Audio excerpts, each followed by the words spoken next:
over to.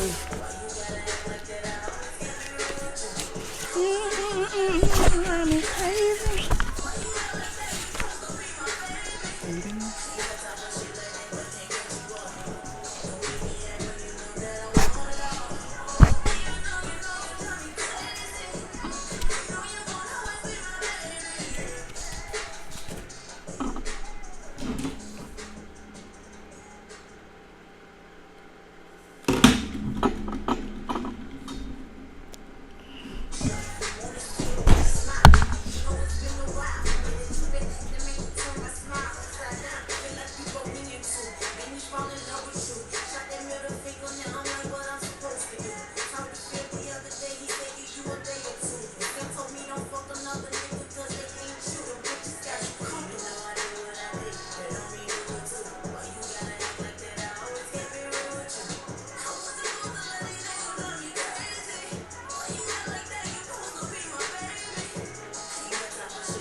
Welcome back, everyone, to the May Experience. Come on, join along as I drop this good, nice vibes and good experience. Thank you all for returning to the second episode. I'm back. I have to tell y'all what's been going on with me the last week. I've had COVID. I don't know where I got it from, but I'm out in the community so much and I work, so I don't know. I guess it came from work because I never catch it until I'm working. I caught it back in, I think, 2022 or 2023, working at the school system, and haven't had it since then. Mind you, I was in Buffalo for a whole year and I didn't have it. And we was up there living like COVID wasn't killing people left or right, and they had the highest numbers in upstate New York. So we were there for a year. I never got COVID. But when I'm back on the workforce, I got COVID again. So I've been down all week. So you may hear me a little bit. It's because I'm still dealing with a little of the congestion. But, fret not. I'm back and I'm ready to get back to work because I've been sitting around the house the last 7 days. When I tell y'all, I'm not made to sit at home no more. I used to be a housewife. That was like the dream for me, wanting to be a housewife. But now it's like I gotta have something going on. Like something gotta be going on, and I haven't been able to do anything. I'll get out, wear my mask a little if I have to go to the store or something like that. Go to the car wash. My house been disinfected 1,000 times every time I walk around. So we have to stay cautious and realize we gotta bring the mask back out. I'm bringing mine back out.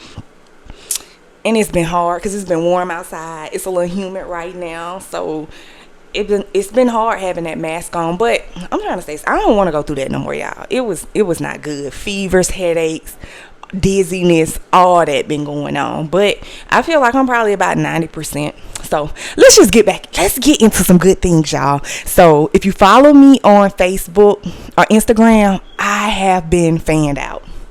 I've been fanned out because guess what happened? So I read this book. It's called Nothing Is Missing. So if you follow me, I've been asking for a good book because when I read Nothing Is Missing by Nicole Walters last year, I would get on Facebook and share these gems that she would give because I could see myself so much in her story. So her family, they were here as immigrants when she was a little girl. They moved here and she basically lived through the struggle. And she talks about that struggle. A lot of that struggle I witnessed on my own. And as I read this book, you know how like back when I was in high school and middle school, we would read books with the class and then we would come back and watch the movie and it would bring it to life. Like, oh, I remember that part in the book.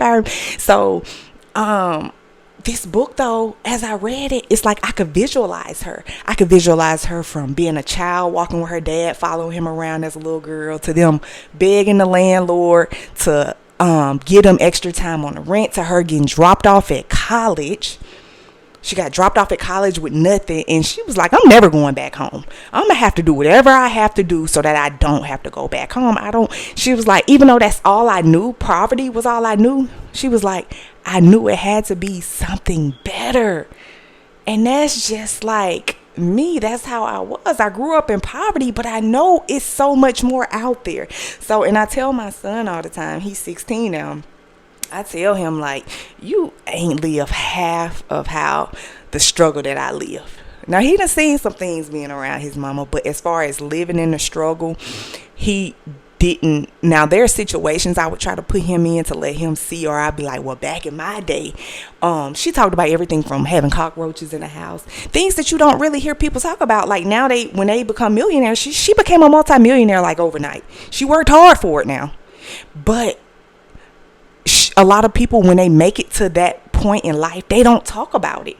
Especially a person of her caliber, they don't talk about that no more. They try to act like they always had it all good, because it's hard to talk about when you get to a certain point and around people who've never had to experience. And I'm finally at a point in my life that I'm comfortable to talk about what I've been through. A lot of people, when I tell them where I'm from, which I'm from a hood, I'm from the hood, I'm from a low income community, and people used to try to talk about us like we were less than them.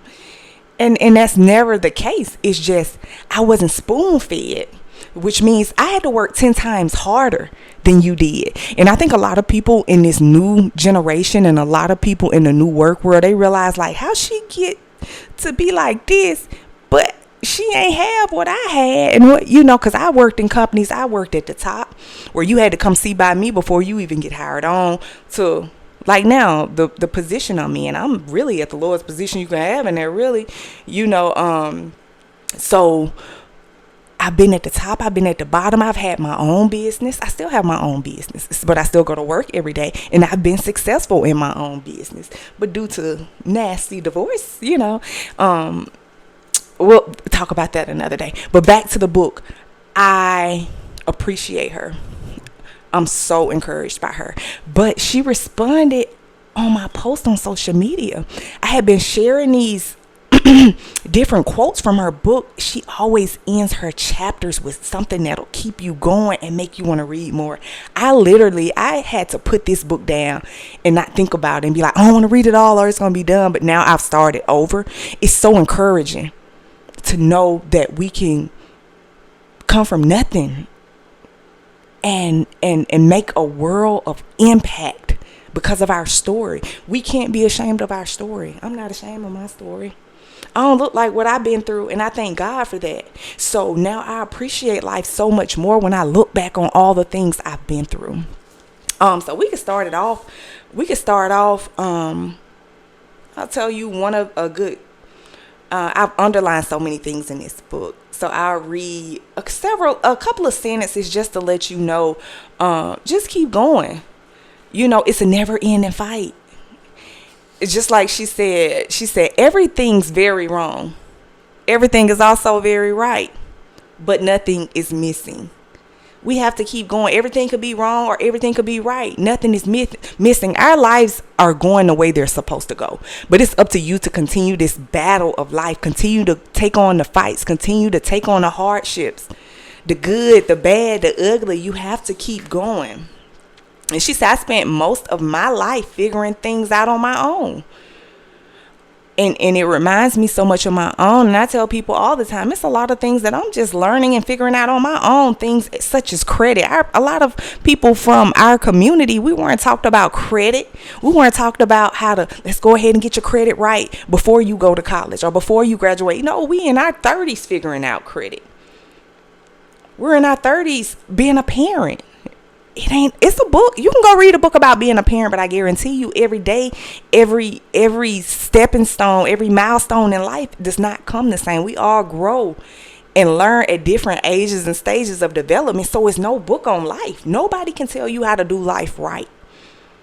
People can help you do life wrong. You can have people come in that can help you get on the right path. But it's a learning stage at all times. Also, another thing she mentioned in this book, like I told y'all when I introduced myself the last episode, I'm a child of God. But when I read her book, she talked about God for a second, but she also put in the memos at the bottom. Because sometimes we have to remind people, like, we're not forcing you to be a Christian. That's just our path we took. That's just what we believe in. That's just how we feel we've made it to where we all are. That's who we run to. She said, I'm going to mention God. So I want to tell you that I am a bootleg Christian. She said, I could tell you my story effectively and not mention God. She said, can I tell you my story effectively without mentioning God? She said, no, I can't. That would be denying something that is, I believe, true. And the only reason I would be denying it is out of fear of pushing people away. Because I don't want people to think I'm trying to push religion on them. So I would say, anything I talk about, I don't want to push nothing on you to believe that you don't want to believe. Some things you're going to agree with, some things you're going to disagree with. But I'm going to talk about it because it's my truth. And I want to live in my truth.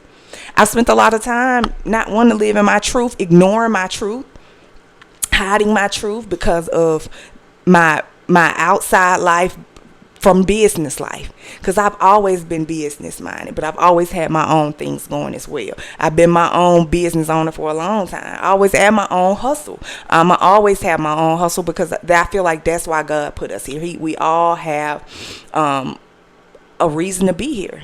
We all have our own reason here, and it's up to us if we're going to be on that mission God sent us on. But I'm so encouraged. She responded on my post, and first she was like, thank you, friend. Then when I repost again, I was like so fanned out. She was like, it's nothing that I haven't done that you can't do.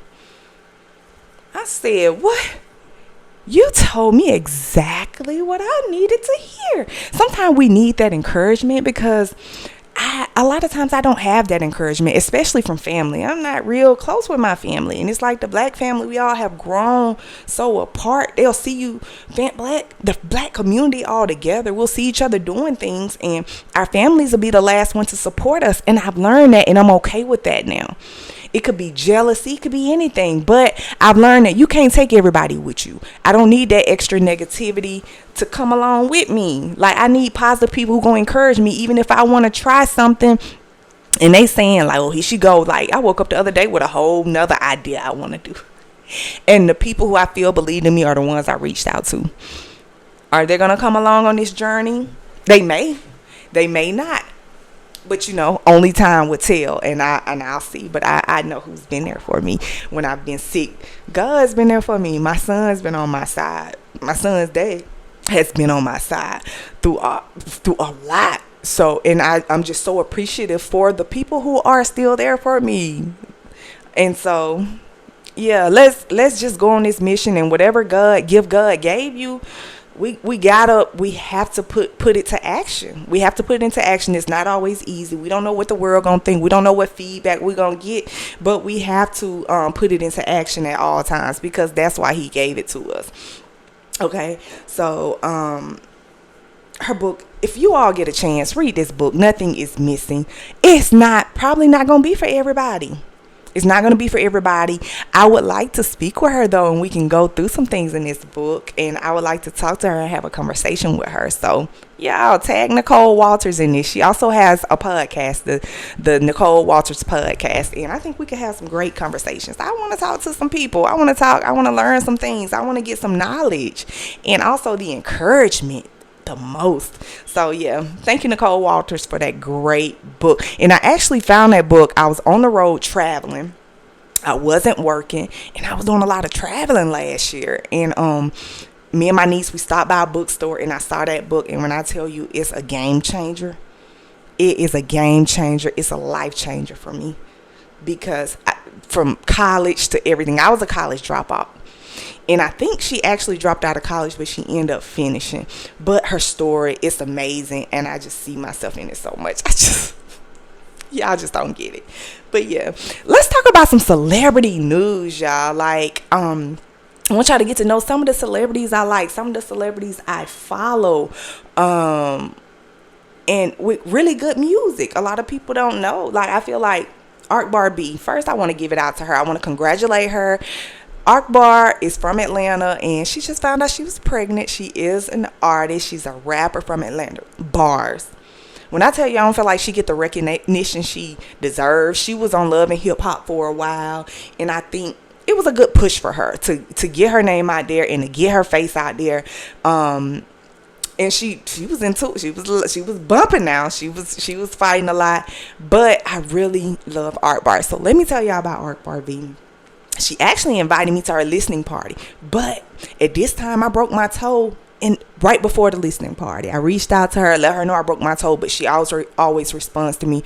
But when I was going through my divorce, what was it, last year when I was going through my divorce, she invited me on her live. I requested to go on her live, and when I got on there, she was married at the time, and our husbands were going through the same thing in so many ways, and I started talking to her, and the people in the comments were just going crazy. They were saying crazy stuff to me, and she was like, "Don't look at them, look at me, let's talk." And we talked, and our talk got so deep, I started crying. Literally, I started telling her about my divorce. I started crying, and guess what she did? She prayed for me. When I tell you, I have friends who never called to pray for me while I was going through my divorce. Family, everybody just really wanted to know what was going on. And when I tell you a complete stranger prayed for me on live, I had a whole new respect for her. And I still do. I feel like her name doesn't get the respect she deserves, because her bars and her, when a person will pray for you, like she always say, I'm on my spiritual journey. I know she recently lost someone that she was close to her pastor, and she was like a mother to her. And she lost her, and she was going through stuff with her husband. And so I just wish her the best with everything. And now she's pregnant by her husband, and she's so excited. And she was like, I'm finally pregnant. I'm doing the right way by my husband. So, big ups to her. Stay humble and just stay great. And again, thank you for praying for me. Like, y'all just don't know, to have somebody to pray for you genuinely, and you didn't ask them, and they can see it in you, and ain't nobody else, because you really don't even want to talk to nobody about what you're going through in a divorce. You could talk about the bad stuff, but you can't really talk about your emotions without getting judged. Family, friends, none of that, because they basically gonna tell you like, oh, just get over it, it's okay. This lady prayed for me, and I got respect for her, because a lot of people not gonna do that. So thank you, Ark Bark, for that. And keep being great. Keep doing you. And don't let this media and these haters tear you down. She's the independent artist. She's not signed to nobody. And I'm just happy for her. So big ups to Ark Bark V. So next we're going to talk about Cash Doll. Let's talk about Cash Doll. I like Cash Doll too. Cash Doll got bars too. Cash Doll from Detroit. She's from Detroit. And she just had 2 beautiful babies. I like Cash Doll. I like when she had that song that came out, Ice Me Out. Ice Me Out. I like that song. Then she had another song. But the thing about Cash Doll now is she recently had 2 beautiful children. Her little boy, he's so handsome. Her daughter is gorgeous.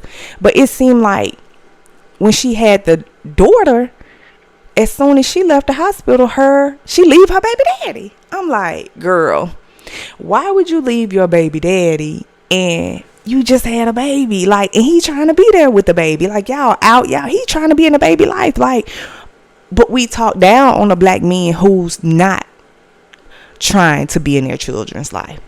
So we got to start picking our battles. But then she came back to say, I want to say he cheated, don't quote me, that's the only thing I can think of for her to leave him. But my perception is Cash Doll, she hood. And Cash Doll always say this. She always say, get your own bag so you don't have to be with a man you don't like. She said a lot of women are with men they don't like for the money, because they need their money. And she was like, but if you got your own bag, you ain't got to be with that man for his money. Get your own bag and you can talk to whoever you want to talk to. So what I get from it, I feel like Cash Doll just wanted to have some pretty babies and then go get old boy who he got money, but he ain't fine. But she got her own bread. But Cash Doll from the hood, we like what we like. And guess what? Us females that's from the hood, we like them a little rough around the edges. We don't want no pretty boy. See her baby daddy, Tracy T, he a pretty boy. He one of them type, he got to brush his baby hairs before he leave the house. And see, we don't like that. We don't like no guy who gonna take more time to get ready than us. We don't like no guy who gonna lick his lips more than us. We don't like no guy who finna be cuter than us in a picture. All he need is a ribbon. So I feel like Cash Doll like what she like. She had them pretty babies, and she went and got her somebody a little rough around the edges, because she a little, I could, when I saw them together, I'm like, I didn't think they was really like gonna start having kids and be married. I knew it wasn't gonna be that, because I just don't think that was her type. I recently saw her and her new dude. I think he played for the NFL. I don't even know his name. I saw them in a video, and they were walking into like this dinner or something, and they was looking so toxic. I was like, yeah, she like him a little rough around the edges. Tracy T, he ain't stand a chance. Tracy, whatever his name is, he ain't stand a chance. But hey, we like what we like. And like, you got a lot of females who they try to act like, oh, I'm this pretty girl, I'm this and I'm that, I'm in this sorority, I'm in that sorority, but they talking to a dude in the streets.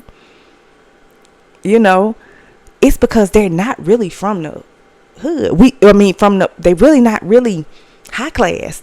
They really be low key from the hood. They ain't gonna admit that. We like what we like. We're all a product of our environment. So that go back to that nature versus nurture conversation I had in episode 1, where I said we learn what we live. So if we're raised up around these guys that's a little rough around the edges, that's what we're accustomed to. We have more in common with them, and we gonna go back to that.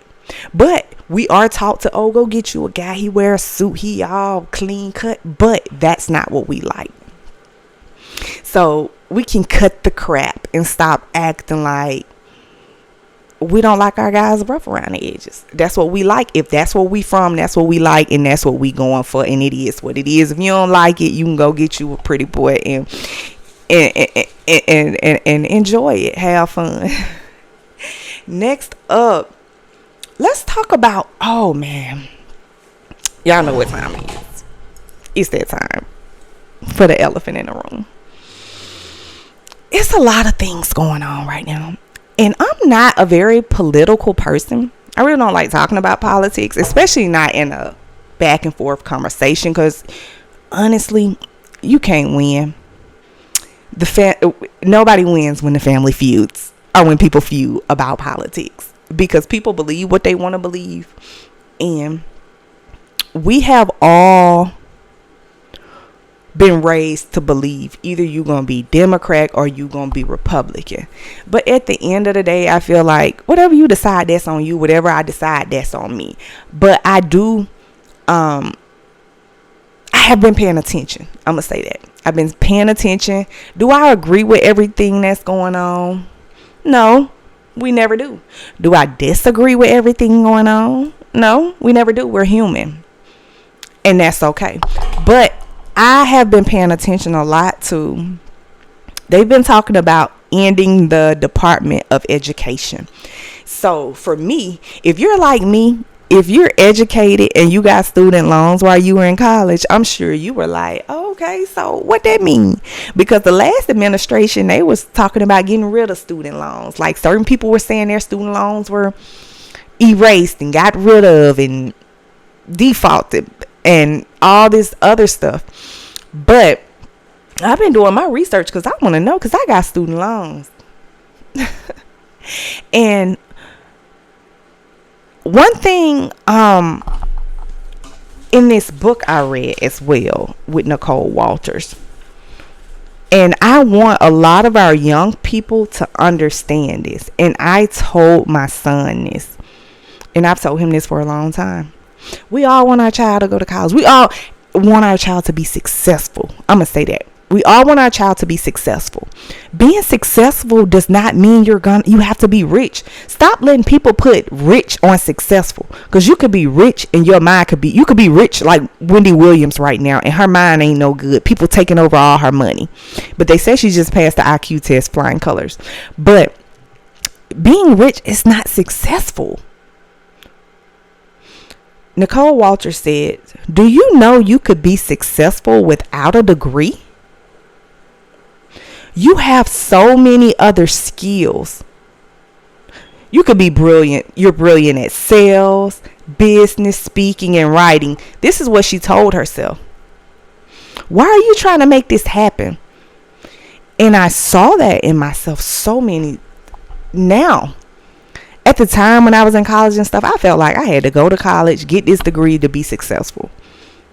Marriage, divorce, mother, so many other things, dealing with the criminal justice system. But I felt like I needed these degrees so that I could be successful. That's what I was taught. Like I said, a lot of times in our community, we're told these things. This is what we're being taught. Even though we haven't seen people doing it, we're still taught these things. Oh, you need to go to college after high school. But what does that mean now? When we see where society is now, you can have a degree and still can't land a job. You can have a degree and still make the same amount of money the person who doesn't have a degree make, if not less, because you still have to start from somewhere. You don't have to have a degree you could have a degree and get your own business, but you still got to start from somewhere. So don't make anyone think you have to have a degree to be successful. That's not true. For me, that's what I wanted. It has to be something you want. Don't just do it because other people are doing it. Don't push your child to do it because other people's children are doing it. Then you'll have all this student loan debt that you can't pay for because no jobs want to pay you enough they can't pay you enough. They probably can, but they're not paying you enough to pay these student loans on top of bills. I told my son, like, whatever you want to do, you do it. Technical college, Army, whatever. Technical college, you can make more money going to technical school in 2 years at a community college. You don't have to take off any student loans. You can pay for it, or it's grants. So with the Department of Education, they're saying there's still going to be financial aid. They're just firing people, getting rid of people, I guess, to cut down on the budget. They're still going to be giving out financial aid. They're still going to be doing student loans. It's just going to be a longer process, a longer wait time, because there's going to be less workers. That's what they're saying now. I've been doing my research, but they said, guess what? That student loan debt still going to be, that student loan debt going to be there. So I'm like, all right, whatever. So yeah, you don't have to be a degree to be successful. Another thing, when it comes to our education system, also the Department of Education, they're talking about each state will have control of their education system. I think that's a brilliant idea.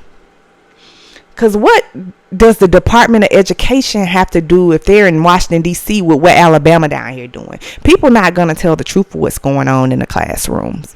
A lot of things in our schools are being swept under the rug. The parent-teacher communication since COVID is a 0 out of 1,000 for me.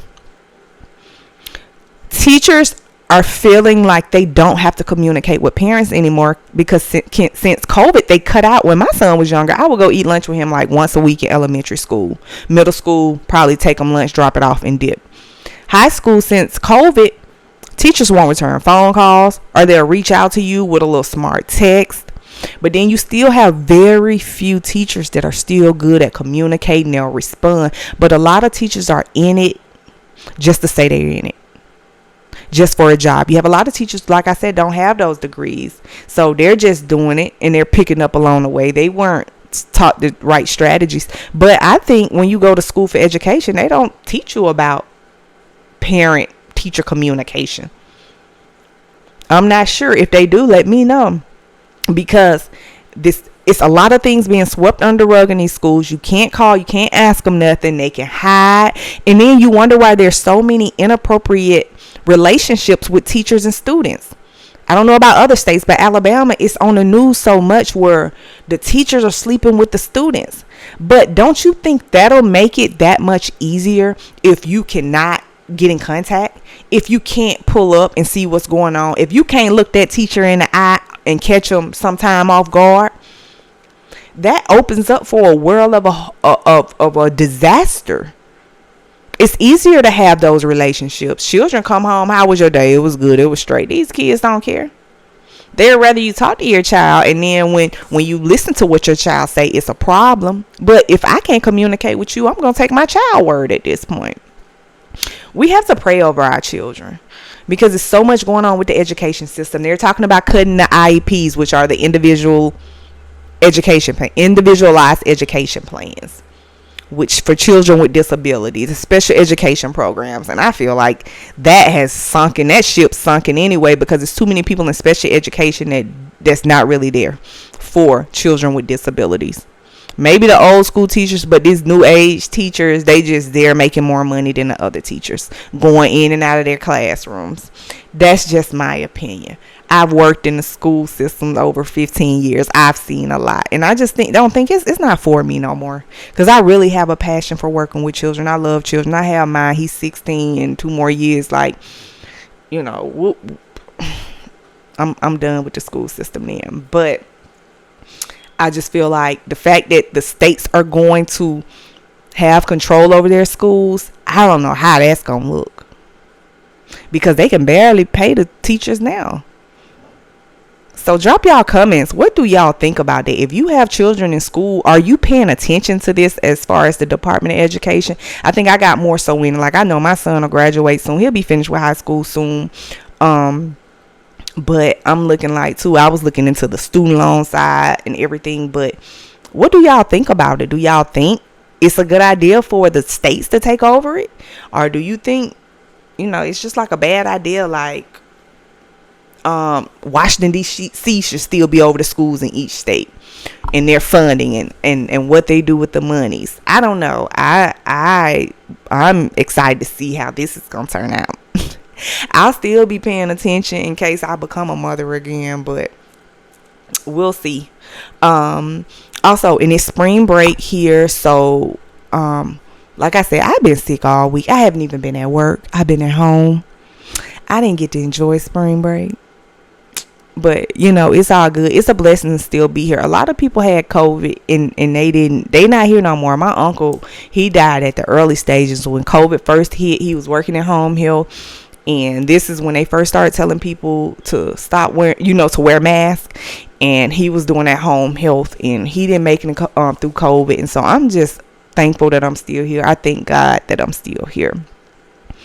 And but I hope y'all enjoyed y'all spring break. We supposed to be having bad weather here to end our spring break. So I just pray to God that the tornadoes they talking about, I pray they just go on over us and keep it going, and we sleep good tonight to that good rain.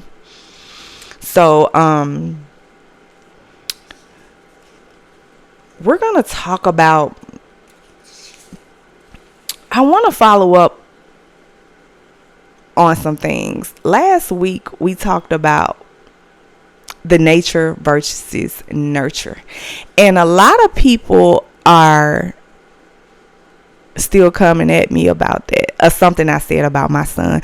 And someone said, a woman can't raise a man. So my son is 16 now, and I'm just really at the point that I realized that. So now I've took a lot of pressure off him, and I let his dad know, that's between y'all now. I've stepped back. I don't like to pick all those battles, because I know our boys is. You have to let the teenage years run its course. We have to teach them and love them along the way. Let it run their course. And school is just one of those things where, with me, my biggest thing with him is school. He'll start off strong and he'll get lazy. School is one of those things, it goes by so fast. And so what I'm working with him now and teaching, and I think we should teach our children, is beyond high school. I know people who play every sport in school, and now they out on the streets. They in drugs. They on drugs. They in prison. They work a normal job like everybody else. Then I know people like me who was in school, ABC on a roll, and used to fight and stuff like that. And I feel like I turned out pretty good. So we're not gonna make our children feel like they're any less because you don't make straight A's and play sports like such and such. No, we just want to continue to encourage our children and understand that they're going to have friends like we had. They're going to run in certain groups like we did. But we have to teach them. We have to teach them life lessons. We have to teach them right from wrong. And we have to stay on their ass.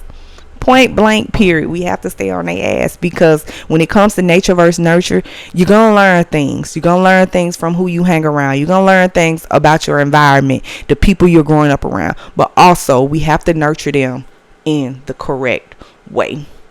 Also, I want to talk about a quote.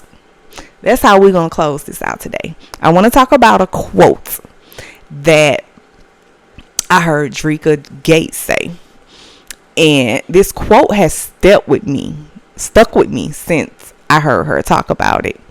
And so she said, all emotions are valid. And that's Drika Gates. All emotions are valid. So I want us all to understand, because like since I've been at home this week, all week with COVID, I've been on an emotional roller coaster. And I've had a lot of time to think. I think when I get sick, I think that's God telling me I need to take a break and rest, because I'm always up, moving around. I'm always doing something. Like, and sometimes I just need to rest. And it's God telling me, get your rest, take a break, let your body rest. And so I started thinking about a lot of stuff I want to work on, a lot of things, and just getting a lot of rest. But I also realized that my emotions are valid. I have been through a lot of situations in life like everyone else. And we have to realize when we went through those situations, whether they were good, bad, pretty, or ugly, the emotion we feel is valid. It's okay to have emotions. We are human. Never let a person feel like your emotions are not valid. Never let a person feel like, oh, you shouldn't be mad. You shouldn't be sad. It's okay. I once heard a person say, they said, when you die, they can tell you a lot of things. They can tell you where you were. They can tell you what you were doing. They can tell you where you were eating, sleeping. They said, but one thing they can't tell you is what you were thinking. They can't tell you how you felt. They can't tell you what was going on in your mind. So the way you feel is valid. Sometimes it might be a little cray. Sometimes it might not make sense to the next person. Sometimes we may overthink some things. But the way a person or a situation makes you feel, it's okay. It's just maybe that's not the right person to talk about that emotion with. Maybe that person shouldn't even be around you if they did you wrong and they don't feel like it was wrong, and they don't understand that you were emotionally challenged during that moment, that they challenged your emotions or made you feel a certain way. Sometimes we have to realize that they're not meant to be around us. But at the end of the day, our emotions are valid. We are human beings, and it's okay to feel the way we feel. So with that being said, I just want to thank you all for joining the May Experience one more time for my second episode. If you enjoyed our conversations, let me know. And if you want to hear more, let me know. Drop some comments. You can like, you can subscribe, you can comment. And I really just want to thank you all for just the feedback. I've been getting some really good feedback, and I just want to thank you all.